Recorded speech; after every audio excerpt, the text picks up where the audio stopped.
Welcome to Bits About Books, the home for conversations with authors of breakthrough books on sales, marketing, and business.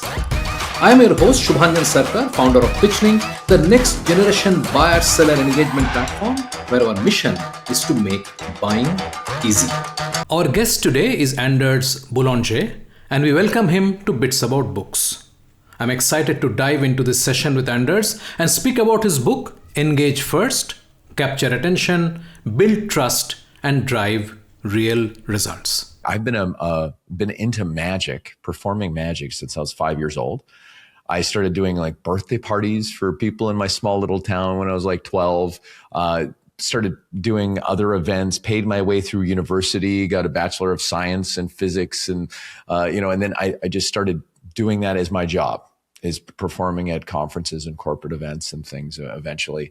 And then I started working trade shows. And when I started working trade shows, my company's name was the Infotainer, meaning I was an infotainer because I could take the company's information and make it entertaining. Anders Boulanger is a professional speaker, performer, and CEO of Engagify. For over 20 years, he has helped organizations across industries capture attention, build trust, and inspire action. Known as the Infotainer, Anders has performed more than 5,000 live shows and delivered keynotes and workshops that teach leaders, sales teams, and communicators the art of engagement. In Engage First, Anders shares his field-tested strategies for creating meaningful connections that drive results, whether you are leading a team, selling a product, or delivering unforgettable customer experiences. Now, on to this engaging episode with Anders Boulanger. Anders, welcome to Bits About Books. I'm thrilled to have you on the show. Thank you. Thanks for having me. I'm thrilled to be here. Tell us a bit about Engagify before we get into the book, because your work has been around engagement, and I think that sets the sort of the backdrop for the conversation we're going to have. That's true. No, it is true. My business, Engagify, has been kind of an evolution over the years. And so to talk about my company's background, I might have to even roll back a little bit further and say that like I've been into magic, performing magic since I was 5 years old. I started doing like birthday parties for people in my small little town when I was like 12. Started doing other events, paid my way through university, got a Bachelor of Science in physics, and then I just started doing that as my job, is performing at conferences and corporate events and things eventually. And then I started working trade shows. And when I started working trade shows, my company's name was the Infotainer, meaning I was an infotainer because I could take the company's information and make it entertaining. But then when the pandemic hit, we wanted to rebrand. We had talked to a marketing company and they said, you're really not addressing that engagement layer that companies need at trade shows and just conveying information in the complexity of tech and corporate and everything. And I never found a name that I really liked to rebrand to. And we were so busy, we didn't really have a lot of time too. So then everything slowed down because we were so heavy in events. And one day that kind of popped into my head and went, this is it. And so changed the name to Engagify. And at that point, we were helping teams with their virtual engagement.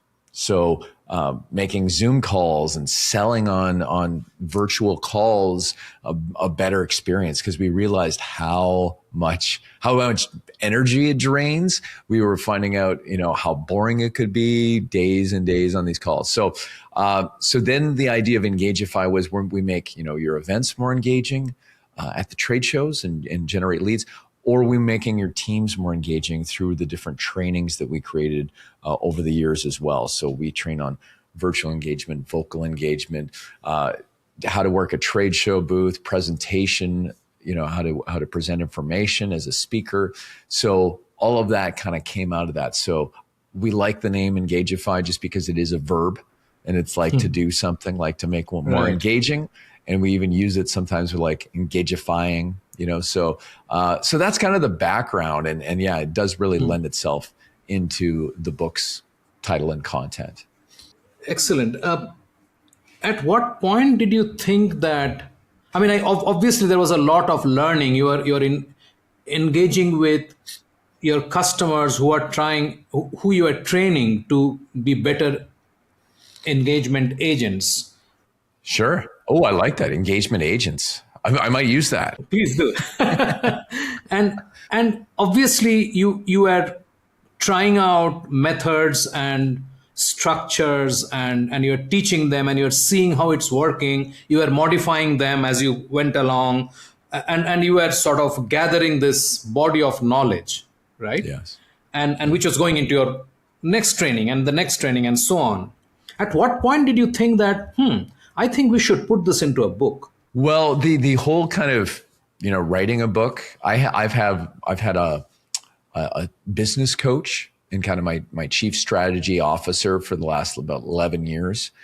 And, as a business owner, just as a person, getting, into my 40s and this sort of thing, he was always, kind of, coaxing me, but also like, quit reading books and start writing one, damn it. Like that was kind of the message, right? Where I would get excited about learning something and I'd read a book and trying to apply different skills. And he was always been a big booster and fan of what we do, and saying, just like, so much, you just don't even realize it.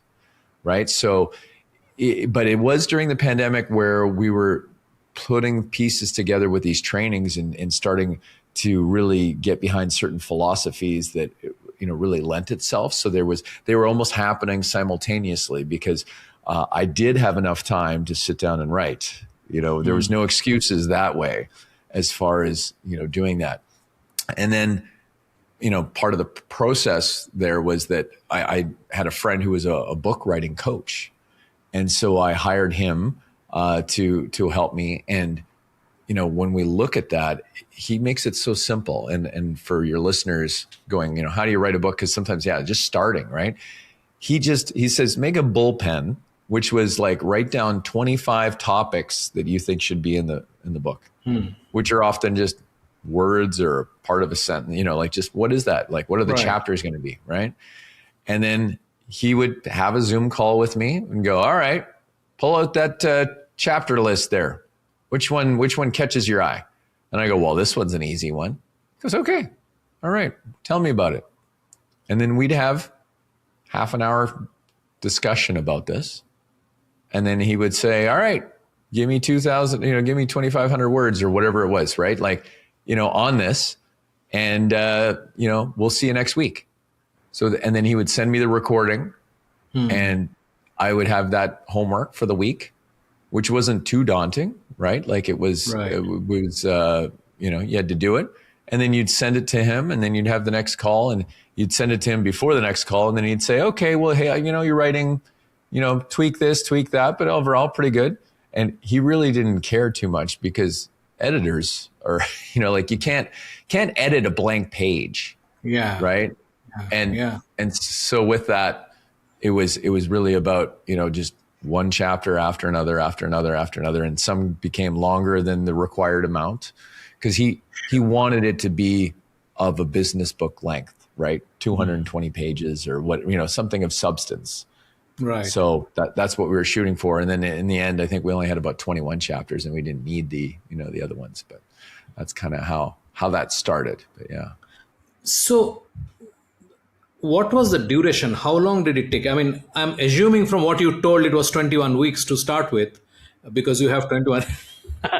Yeah. Now, you interview a lot of authors, and, they talk about like the giving birth to a book and like the labor pains and all of that's involved. And so the writing of it went pretty smoothly. And then I got to the point where I needed it edited. And then I had another, because I'm a professional speaker and I had a lot of speaker friends who'd written books. I had a woman work on editing each chapter, and that's more for like the content editing kind of thing. Right. And she was working through it, but then she got sidetracked with another project, and then it kind of just like languished, where and by this time things had started opening up. We were getting busier again.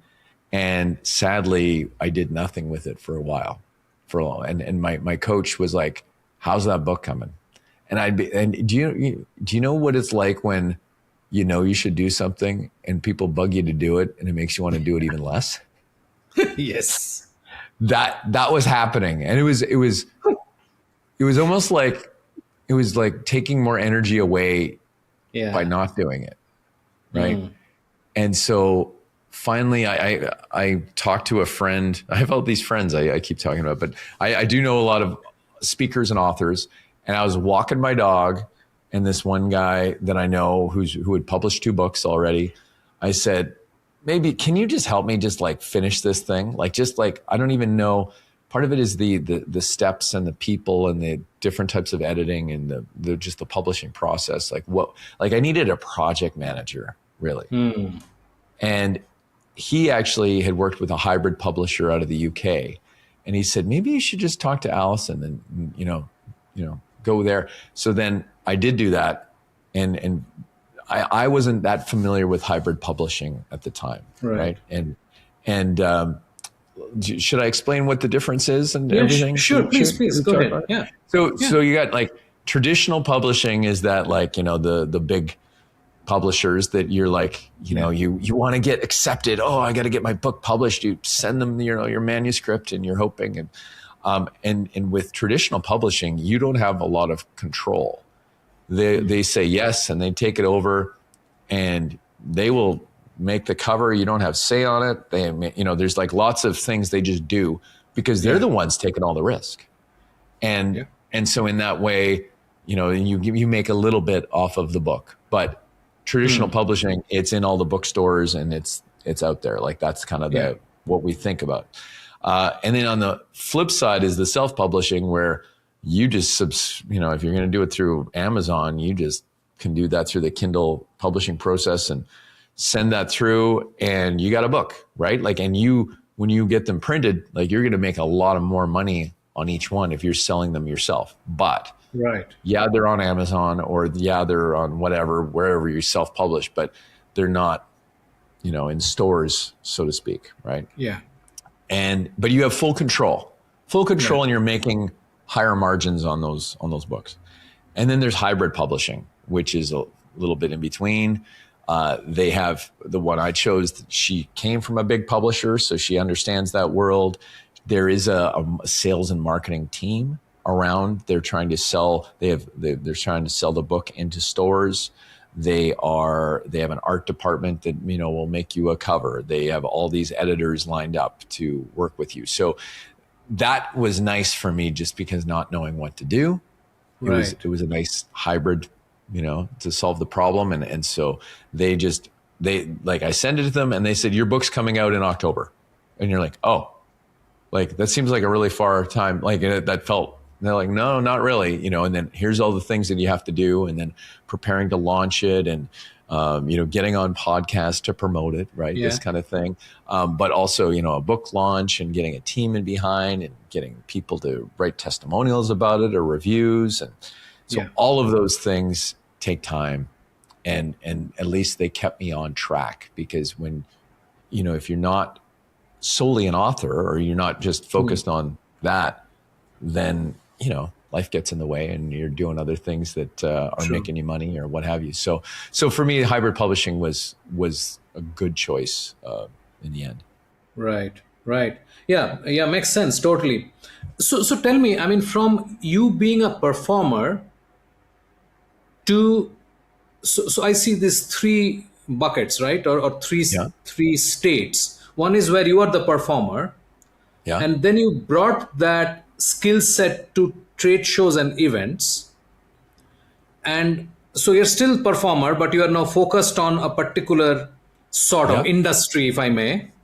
And then you start training folks, because now you have seen this industry and you see how people are not good at engaging, which is, as a performer, your strength. And now you say, hey, I will start this company which is going to train people to do this better. Right? Yeah. Did I get it right? You nailed it. Yeah, for sure. And really, we all have our strengths. We all have our specialties, right? And mine came out of performance and entertaining, and you develop these skills to break ice with people, to connect with them quite quickly, all of those things. And then I work mostly in tech, so we work with a lot of systems engineers and all kinds of subject matter experts that their specialty is knowing how these things work, but it's not necessarily how to connect people, right? Or how to engage. Yeah. And so I was trying to take that world of performing and introducing pieces of that in a consumable way, in a way that isn't going to overwhelm them, taking what I thought was the most important pieces and bringing it into that world. And so, and really where that kind of came out was that I was working, I have a longtime client we still work with called Veeam Software. And one of the sales engineers, he would always take the in a trade show booth that has tech, they have demo stations, which is a screen and it's like a computer that's online. Yeah. And he always took the demo station right nearest my stage because he always wanted to watch too, right? Like he was kind of like, and so that when my show was on, it was also hard to do a demo. So he would just watch, and then I'd bring people to the demo stations, right? And so he said, I think you could probably teach us something about, performing or presenting information. And I hadn't even thought about that. This is a long time ago. And I went, okay, well, let me put some thought into that. And he took it to his managers and they said, let's do a pilot project. And I had to put together a training for all these guys. But it was nice because it was all these guys I'd worked with at all these shows. Right. So they were kind of like friends. Right. But that's really what kind of started drawing this out of me and realizing, first of all, engineers are kind of introverted. It's like there's a certain thing that you think about. So the bar was pretty low, actually, right? Like it wasn't like I needed to bring revolutionary new stuff because, we just wanted to elevate them up, a bit, right? Could make a big difference. So doing those trainings and putting those pieces together is kind of what got me on that side of the business where it wasn't just about the performing, hey, look at us, which was the Infotainer. That shift to Engagify is like, look what we can all do, and that sort of thing. So, and all of that did go into the book, right? Just because in writing a book, for anyone listening, what a way to start actually structuring what you know, right? To put frameworks and to really get your arms around what it is that you're about. Because it's a lot of work, and you want to bring it forward in some sort of format that makes sense. Yeah, I mean, this is fascinating actually. And before we actually dive into the book, I want to know which was the easiest chapter for you to write, which I presume would be the one you started with. I'm just making a guess, and the one which was most difficult for you. You know what? Now I almost need my list to kind of like pick out which one was which. I think probably one of the easiest ones to write. I do talk about virtual engagement, and it was like that was the world I was living in at that moment, and it was just like so right there that I didn't have to dig too much, right? Right. I think there was some other. There's a chapter on rapport, which is a fascinating topic, and it's something we can have with people, and we know when we have it and we know when we don't have it. And there was some great research done on mirror neurons in Italy in the 90s. And so I started that one was probably a lot more research heavy and going into that and kind of like, okay, and trying to also explain something that is so intangible, and to talk about it that way, where some of the chapters are much more like, yeah, that makes sense, right? And so that would be the easiest and probably the most difficult when I think back. Yes, I mean, when you mentioned rapport, I think it's also important to understand that a lot of times you think you can fake it and get away with it. Right. Well, right. I mean, there is something to the fake it till you make it piece, right? Like where we kind of, we take on a state until we actually start feeling it. But rapport, there is a structure to it. There are pieces to it that, even as we're talking right now here, you're nodding your head and I'm nodding my head with we're in agreement. We're going, we're not doing this intentionally. We're doing this unconsciously. Right. And that's part of that is that, when you're in tune with someone, it's you're influencing me at the same time as I'm influencing you. And we've got this feedback loop going between the two of us. But again, what I was saying, when you're out of rapport and it's like this cold feeling and you're like, ooh, knowing what goes into it can help you start to manufacture it. But it's like, you can't just you can't ram it through, there is, it has more subtleties to it. It has more, it's just more of a delicate thing than to try to, like you say, fake it or like try to force it. Right. I feel like it's more of a, there's a book called Power versus Force, and the difference between true power. It doesn't have to pretend to be strong like that. It can be soft. It can be, in different ways. So, Let's get into the book. Sure. So you start, the part one is about engage first. Why is this the first part of the book, and what is it about? Sure. And let me just go back just a little bit, just because I, as in the developing of the book, just because the book title came very much last. So it was at one time named Engagify Yourself. It was, I think it was called, and there was one was just going to be just Engagify. And there was all these things, but part of it is Engagify, is Engagify. And my family thinks this is hilarious, but once in a while we get a delivery or someone has to pronounce Engagify and they're like, oh, I got a delivery for Engagify. And I'm like, oh no, and so I didn't want people looking at the book going, Engagify? Right. What the heck's that? Yeah.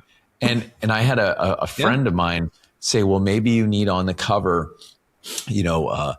amplify, all these different, words that ended with FY so people get it, right?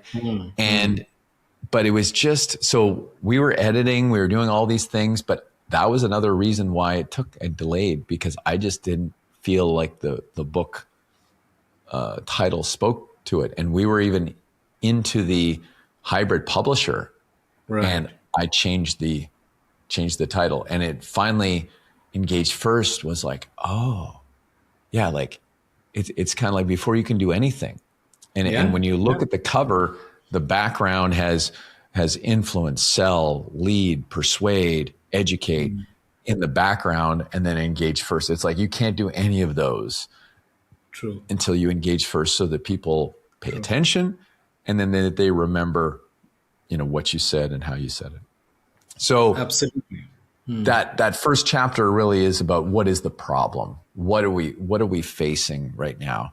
And to just kind of summarize that, it's like we've got, short attention spans. We don't engage with people as much as we used to, because we've got automated tellers. We've got self-checkout at the store. We've got, all of this automation, online shopping, all of that. And then the other piece to it too is we are inundated with so much data. There's so much coming at us that it makes us not want to engage because we're overwhelmed. And so there's this like perfect storm happening. Younger generations are coming in, like just being digital natives, if you will. Always, that's how they've learned. They socialize on their phone. So we're losing some of those soft skills that are hardcore important in interactions, in business dealings and sales, and just relationship building. And so that's kind of what we deal with in that first chapter, is just kind of like what are we dealing with here, and why does this have to change? Right. Yeah, and we are thinking less and less of it. I mean, interestingly, while you were talking about this, I wanted to sort of bring this this is not about trade shows. This is really the state of B2B sales. It Okay. is. So it is. Yeah. I mean, I talk about trade shows. I talk about magic. I talk about, of course, my background and performing and everything. But it's really about, and the subtitle is capture attention, build trust, and drive real results. Is Yeah. that, on a personal basis, we need this, right? On a professional Yeah. basis, we definitely need this. And I think I had that in mind when I wrote it more Yeah. so. But there's also this idea of, playing bigger, taking chances, being bolder, just, not playing small, I guess is what I'm saying. But all of that, it's in there. And so it's not about one subject matter. We did intentionally write it to be more for the masses, or more, relatable for more people, and not just a niche business book, for sure. Yeah, absolutely. And like your subhead, I think building trust is something which is quite maligned as an idea. And why I say that is that, talk to anybody who is doing any kind of transaction, any leader, and they'll all say that you need to build trust with the other side, right? Nobody says Yeah. that, oh, you can do without trust. Trust is not necessary anymore. We are in a new world which needs no trust, Yeah. right? Yeah. We never, because that's not true. That's not true. Yeah. Even if I'm doing online, I have to trust Amazon that when I put in the order and pay the money, the stuff is going to come. Yeah. I am trusting it, right? I mean, even if it's not a human, there is a trust involved. And unfortunately, if you see the rest of the KPIs for that matter, Sure. none of those align with building trust. Unfortunately, I don't know whether you see that when you are talking to the folks you are, but I think it's so critical to have build trust as a part of your cover. I really appreciated that, and I thought I should call that out and say that I really appreciate that, because it's so key, and we do so much of lip service, yet not actually putting resources, if I may put it that way, or asking our team to allocate resource, which is their time and their and their being human on the plane. I just thought I should call that out. Well, yeah, and I think you're bang on. And in a lot of ways, there's these little moments that how you show up, you are building a sense of expectation and then consistency across the board, which lends itself to trust. I have these lights on behind me for the listeners. I've got this kind of orange red lights. And when I was doing those virtual calls early, and when people are just learning Zoom and all this, and I had these lights, people would go, "Oh, that's fascinating." Like, it's just because I went to the trouble of dressing up my background properly. Yeah. And I have a video that I play in my keynotes and in virtual trainings of every time I had a call, I would go downstairs, close the curtains so I'd eliminate the black backlight, turn on these glowing lights, walk up the stairs, put my standing desk up, zoom in the camera, change my shirt, and now I'm ready for a call. And because I did all of that work to look more interesting and to frame out, what I'm going to do here on the call, I know it was worth it. And it's like those little moments when you meet the moment, people start going, oh, and he did this too, and he did this too. And it's just like we're building authority, and we're also meeting these expectations, and that's that first piece of building that trust. Now, of course, there's all this other say what you're going to do and do it, and then have that consistency. But these are like micro trust builders in a sense.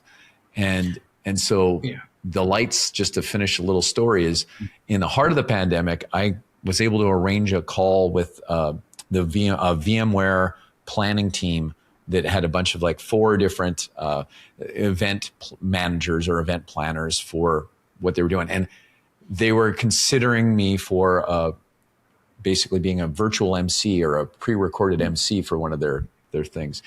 And the woman who ended up hiring me said she confessed that she was multitasking on 3 screens during the meeting. But she says, but you showed up and you had that interesting lights in the background. And then she said, then you did something where you leaned in and you kind of whispered something and like you were sharing a secret into the microphone. And she said, I felt myself leaning in as well. Yeah. And then she said, I knew that you're the right person for this job and for that event. And it ended up being one of the biggest contracts we had during the pandemic. So it was like, which, I mean, we were grateful for because, everyone was kind of figuring it out. And so anyways, the lights, how you show up, how you interact, the energy, all of that, it's going to capture attention. But then that is the first few steps of building that trust, building that relationship as you go forward. What's interesting when you say this is that you talk of lights, which is an essential component of your performances, and suppose in my head it's connecting that, yes, of course, Anders will be thinking of lights because he knows how important it is for the lights to be right, for his performance to be great. Well, and I like how you think that. I mean, most of my life, I've performed in theaters, but not as much as what you're thinking, but it is about, like, there is showmanship to things, right? And how you put things on a stage, whatever that stage is, right? Like we want it to look good. We don't want, the other example of this is like you show up to a meeting in person with a wrinkly shirt and a stain on it, right? Right away, people are going to be making judgments. That may not be how you always show up, but that's the first impression. And so you're going, you're leading with that. And so it's very much like that. But when we're just kind of thinking in different capacities or dimensions, whether it is virtual, whether it's in person, whether it's just like what might just, people might not think of being on stage, we're always on stage in a sense because people are watching and depending who you consider your audience, right? Customers are an audience, So I agree. I completely agree. Before we move to the engagement basics part, tell me a bit about this AI piece that you wrote, a different AI. Sure. What is that about? So, and thanks for bringing that up because I think that's a really important piece. So of course, AI nowadays is artificial intelligence. Everything's AI. And one of the things we know now too, and this actually came out after the book, but that our trust in online content is getting lower and lower because, of course, there's generative AI where you don't even know what's real anymore, right? True. And so when people are trying to research something or people are looking into something, when you go to an event like a trade show, that's where the trust is highest because you're talking to a real person from that company. It's not some sort of agent on support and AI agent. And so our company, our website is Engagify.ai. Now, that sounded cool. That was a URL that was available, I will admit. But what we say is what AI is authentic interactions. And so this idea of leaning into our humanness, this idea of, things that are actually real and legit are going to become more and more powerful, more important. I mean, I just was having a conversation with someone the other day, and we were saying that you can send videos to people, right? And embed them in an email, and it's got a little animated GIF, so they kind of sees the first few frames of it, right? And you can hold up a sign that says, "Hey, I made this for you," and have that person's name written on a little whiteboard, right? And what nowadays with HeyGen and some of these like digital avatar AI videos that just take the script, they do your voice, and they make you move and say these videos that you can scale that type of video out to the masses. And so what happens is, now people, like for me, when I see something that is obviously, well, maybe not even obviously, but I know it's AI, my respect for that outreach drops to almost zero. Yeah. Whereas if someone put in real effort behind it and I knew it was just for me, now all of a sudden that has my respect, that has my attention. Yeah. Right. Yeah. And so that those authentic interactions are going to become really powerful because they're going to be so rare as we go into the future. And so Absolutely. that's what that chapter was about. It's time for a short break. Stay with us. After the break, it doesn't seem to matter who you are if people don't get, where you're coming from, why you're an expert. It doesn't really matter how engaging you are. They may not put any salt or any sort of, they won't receive it. And there's a great example of and I wish I could think of his name right now, but of a violinist, like a world famous violinist, concert violinist, playing music in this subway in New York. And no one's paying him any money. No one stops to watch him, right? But he can play the same music in Carnegie Hall, and people pay good money, and they dress up, and they go out, and they watch him. You are listening to a Business Podcast Network original. Podcasting is the fastest growing content marketing opportunity, which is untapped. We can help you craft your audio strategy and help leverage the wide reach and easy streaming capability that the smartphone penetration provides. It is easy, it is powerful and personal. Talk to us to find out how podcasting can help you build your brand and reach out to your targets like never before. Write to us at bpn@bizcast.in. That is bpn@bizcast.in. Business Podcast Network. Podcasts end to end.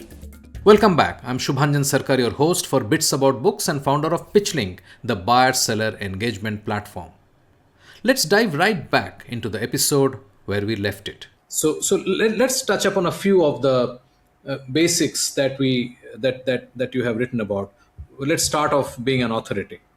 Being an authority, yeah, that's one of my favorites for sure. And so when we talked about kind of framing things out in terms of staging, in terms of the lights, that does play a role into that. But that authority piece, I remember that it doesn't seem to matter who you are if people don't get, where you're coming from, why you're an expert.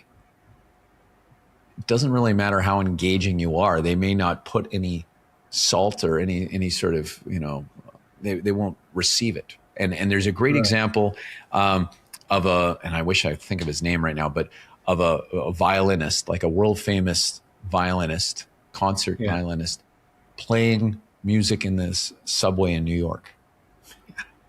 And no one's paying him any money. No one stops to watch him, right? But he can play the same music in Carnegie Hall, and people pay good money, and they dress up, and they go out, and they watch him, right? So the content was the same, but the framing was completely different.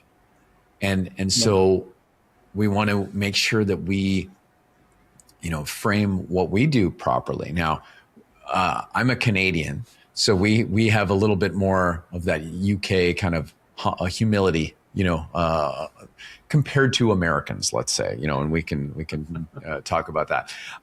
And so, working in the States all the time, I started realizing, how they don't have any sort of bashfulness around, beating their own chest, right? Or thumping their own chest as far as, but part of that is, if you aren't going to toot your own horn, who's going to toot it for you, right? And that's the side of things. So when we look at authority, your voice is a piece of that. If everything I said in this podcast, if I was kind of going up at the end of my sentences for a lot of the things I was saying, do you think people would find any, relevance in it or value?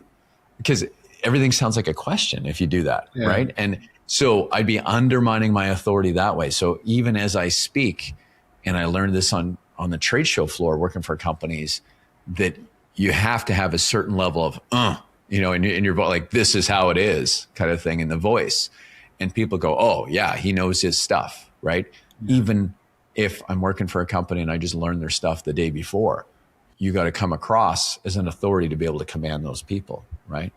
So your body language, your voice, how you dress, how you, where you almost like your background, your write up. And in that chapter, I talk about the man who was the Pinar is his last name, who is the captain of the rugby team for South Africa. And I had to introduce that man for a virtual conference. And I was like, who is this Pinar guy? And I started researching him, and it's like, oh, that he was in a movie with Morgan Freeman, and not he was in a movie. His character, Matt Damon, plays Pinar in this movie, and Morgan Freeman plays Nelson Mandela, right? And so you realize that this was during the ending of apartheid, and like basically Pinar, they won the World Cup of rugby, and he was leading his team, and the whole country kind of needed a bit of an uplifting, because they ended apartheid and they're feeling bad about their history, and now they needed some pride.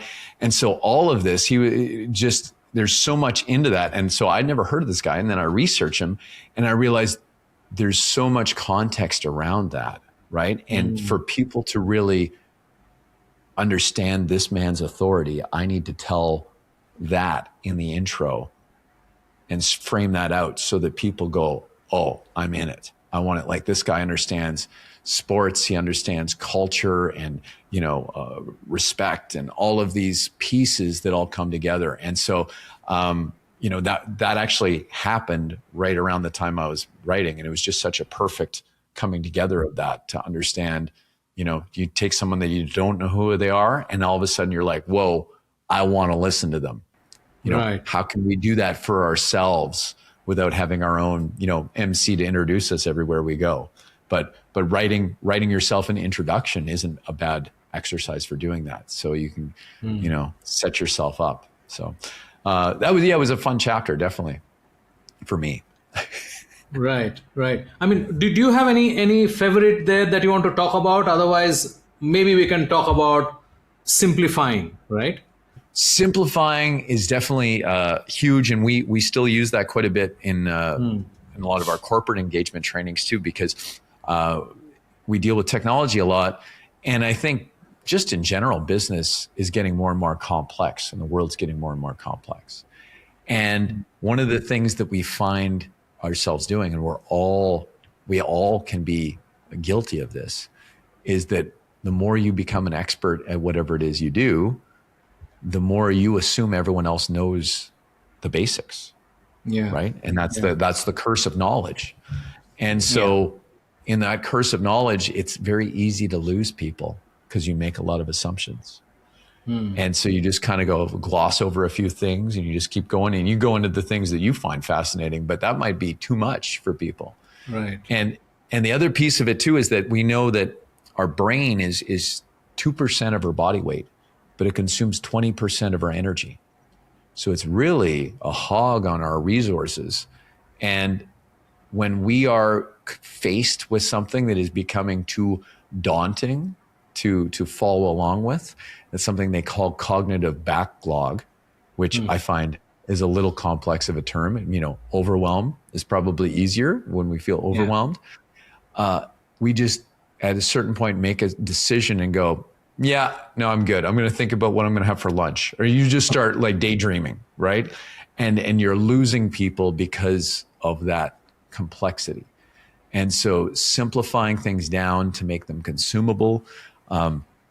RSA conference is a cybersecurity conference that I work at every year. And years ago, I had a woman come up to me and say, I've been to all the presentations, but yours was the only one I could understand. She said, because I'm a spouse of one of the attendees and I'm just hanging out. but I don't get this other stuff. And so to me, that was a compliment that I was able to simplify it down to a place where everyone could understand. And to be frank, I have to make it simple so I can understand, right? Because I'm an outsider. That's what gives me a little bit of a superpower coming into things, is I get to kind of, have that ability to stand back and look and see what that looks like. So simplifying things, making it easier through, maybe you need an acronym, right? Maybe you need to tell a story or a metaphor to make something make sense. What are those mental shortcuts that we can create so that people understand what it is that you're trying to communicate? That's the bottom line, is just make it easy. It's very interesting. A couple of episodes back, my guest was Donna McGeorge. I don't know whether you know, she's from Australia. And she wrote this book called Red Brick Thinking. Oh. And her premise was this, that when we are given a problem, our natural reaction is to do something very complicated to solve it. Yeah. And okay, I'll rephrase that. What is it? Our natural reaction is to add stuff to it, Right. to solve that problem. And very few actually think of removing stuff to solve it. So we have a natural bias towards complexity for whatever reason. I completely agree. Yeah. We just, and as a magician, okay, now I'm not going to give away too many secrets here, but here's the thing, is that when people watch a magic effect, whatever that thing that you just witnessed was, what I hear when people come to me with theories like, oh, I know how that's done. It's always way over engineered, right? Like it'll have like, and in my mind, I'm like, how would that even work? Like how would that be workable? They're talking about, up the sleeves and electronics and different things and like all, and you're like, dude, like it's so much simpler than that, but you can't tell them, right? Of course. But the other side of it is when I have taught magic to people in a magic class or workshop or something, and you perform something, and in their minds, they're like, oh, this is going to be good. They're going to teach me this secret. And then they find out how it works. 99% of the time, it's like, oh, it's just that. It's so that's why you don't want to learn how things are done, by the way, for the listeners, because it is so disappointing. But what you realize is the showmanship, the performance of it is what makes it so great. So that goes back to the framing, to the showmanship, to the authority, that like, we are dressing it up. We're making it special, even though there isn't much going on there. So, yeah. And the storytelling, right? So that's one of the basic. Exactly. Another chapter and another element to tag on to that magic piece, because often magic has storytelling. Storytelling is definitely, I would say, an engagement hack, like a shortcut that if you were to learn anything, if you wanted to go deeper, because my book is not about going super deep on any of these topics, right? And I offer, kind of some suggestions on how to get better at things. And storytelling would probably be the number one thing, if you wanted to get really good at engagement, because man, you start telling a story, people lean in, their minds automatically start creating pictures of what you're trying to tell or talk about, how you describe it. And people just get so sucked in where, if you try to do all these other things and nail it, you're not going to get as much as the storytelling piece. And so what I tell in the book is that, good storytellers are story collectors. Right. Meaning we all go, oh, I don't have any stories. I'm not a storyteller. It's like, you know what? If you hung out with yourself at, a party or a get together where, people start telling stories, you do have stories. You just never written them down or actually labeled them as a story for yourself to actually call upon when you need. And the beautiful thing about stories is they often have multiple lessons in them, or they prove points that may be interchangeable with your professional life. You might be able to, so you start making a little, whether it has to be a database, whether it's just written down in a notebook, these different stories, write them out for yourself just to get them down, right? So you just understand the basics, and you don't have to know it word for word or anything, but just so that you're used to it. And then also in your little storytelling database, right? What is the point of this story, or what are the applications to that? And disciplining yourself to do that, and that might be a lot for people to do, but when you realize the power of a story, Yeah. you may go, okay, maybe this is worthwhile doing. Because when you start writing too, and I was always recommended to write longhand. That's a dying art too, right? Like, cursive. There's something emotional about that. It's connected, it's constant movement. And when we're writing and we're thinking, things start flowing, out of your head. Yeah. As far as memories, and then you start thinking of other stories and that sort of thing. Yeah. So storytelling, is I don't know if it's all the storytellers seem to be in like in the arts and making movies and writing plays and books and everything like that. But I feel like we always have used stories in our society, and it's a good skill to develop for sure. Yeah, and as you rightly said, the moment you start telling the stories, they will come to you. They'll come back to you naturally. The more you tell them, the better you will be at telling them, and so on and so forth, right? Yeah, exactly. I think it's a bit of a habit that just is self-perpetuating in a sense. Yeah. Let's talk about architecting ahas. Yeah. Okay. I think that will be a good one to start with. Yeah, I love it.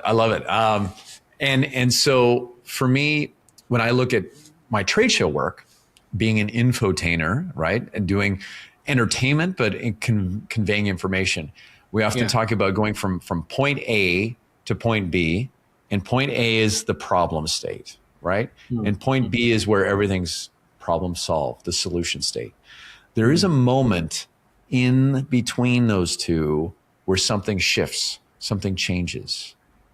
And that's that aha moment. That's that, that's cool. And in magic, that's where the effect happens, and people, they see it and they're impressed. And so what we try to do with our infotainment is that moment, that aha moment, is connected to the moment where the trick actually is amazing. And so we're being able to lock those two together and make it very memorable. But an aha moment for people is usually happening in the head, not exterior, like it's happening in your mind.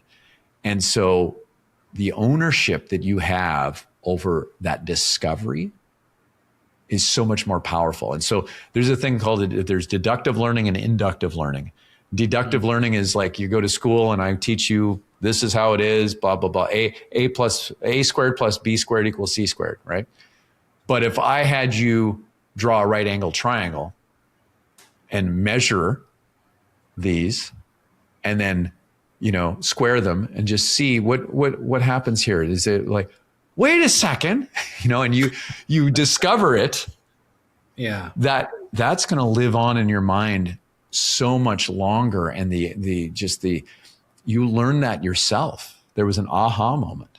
Yeah. And so finding ways for your audience, your counterpart in an interaction, to discover something that they have then ownership of is huge. So whether that is magic, whether it is sometimes a demonstration. In the book, I do talk about some of these demonstrations that they do on infomercials where they're trying to sell you something, right? Like sometimes these, the one that comes to mind is this like rubber spray. They sprayed a screen door and put it in the bottom of a boat and the boat still floats, right? Like it's like, wow, that proves the point right there, right? So I think when we get creative about making these aha moments for our audience, whether it is how whatever interaction, in person or online or whatever, or video, I think you can really be impactful. You can be really memorable about it, and it's kind of an exciting thing to think about and generate. Yeah. And I don't think we actually, we know the value, but I don't think we put in the thoughts that are necessary and see the actual, I mean, how you can be top of mind, how that can basically make you stand apart, if you have been able to deliver that aha moment. I don't think we attach the value to it, and so we just do the same thing every time without any additional result, right? Yeah. It's almost like some of these things you need to have create that peak experience for yourself one time, and then go, oh, I get it. And in a way, what is that? That's an aha moment for yourself about aha moments. Right. It's a little bit meta, isn't it? But when we realize it, I talk about that one of the things I talk about is your voice also in the book, using your voice. And for me, I kind of, it's my voice. I open my mouth, air comes out, my vocal, I don't even think about that, but it just, sound comes out when I want it to, right? We've learned how to talk when we're kids. But when I started studying and working with some vocal teachers and coaches, and you realize, oh, there's so much more there. And then you actually hear it. You hear the difference of your voice from before. And then you're like, oh, that sounds so much better, right? Like that, people, we like a radio voice because of the sound. And it's not like we're all going to be radio DJs, but we can sound a little bit more like that radio voice if we do work with our voice. So, all of that aha moment for me, I just remember it being, I was in Montreal at a performer camp kind of thing. And every morning we did these vocal exercises, and I started hearing it in everyone else. And then I finally heard it in myself. And then that's what won me over to continuing to do vocal exercises, before mission critical, events and performances and that sort of thing. And before I come on virtual too. Yeah. Yeah. And I think it's so much about, most of this, we just spoke about in the last hour, is about being intentional, right? It's not that we don't know stuff. There's so much of information. Yeah. Anybody who is serious, obviously you didn't talk about which vocal exercise to do, but if somebody is actually going to do something like that, can go and find 100 different ways of doing it. Yeah. It is for whatever reason I think we get distracted and we don't want to put in the time. Like you said, it's a deliberate investment of time in whatever you're doing. You had to go down, close the curtains, walk up the stairs, put on the light. It needs work. You need to care to engage. Yeah, which exactly. is part of it too, right? But that the intentionality behind it and wanting to, be a craftsman, Zig Ziglar is a famous old, passed away many years ago, but he used to talk about that most people are wandering generalities instead of a meaningful specific, right? And so, are you very focused? Are you in alignment with what you're trying to accomplish? Or are you scattered and kind of mean nothing, right? And I think that's what people have to almost decide that for themselves and pick their battles, but also, what's going to get them to where they want to get to, right? And for me, or my thoughts and why I wrote the book, Engage First was, that's the first step, right? So we need to nail that so that we can do the other things we want to do. Bits About Books is brought to you by PitchLink, the buyer-seller engagement platform. PitchLink makes buying easy by enabling high-quality engagement between buyers and sellers through its presentation and discussion modules. Sellers create customized sales narratives using sales collaterals and personal videos and reach out to prospects through a non-intrusive, buyer-qualified engagement. PitchLink requires no installation or download and holds the entire repository of sales collaterals and buyer-seller conversations. Talk to us to know more about how you can engage with customers without intrusion. Call us on 99021 631 32. Anything else that you want to talk about, Anders? We covered a lot of ground, and I've looked down and I'm like, wow, that time went very fast. so we must have been in very good rapport, because time for me, anyways, skewed, and I think that means we had a really good conversation. So I think I'm good with that. Wonderful, and I really enjoyed it, and there is so much that I think one can take away and actually apply. I mean, one of the things the gentleman who wrote your foreword said that it's not about, and you mentioned it as well. This is not like you go super deep and it's very philosophical. It's something you can actually learn and actually use now.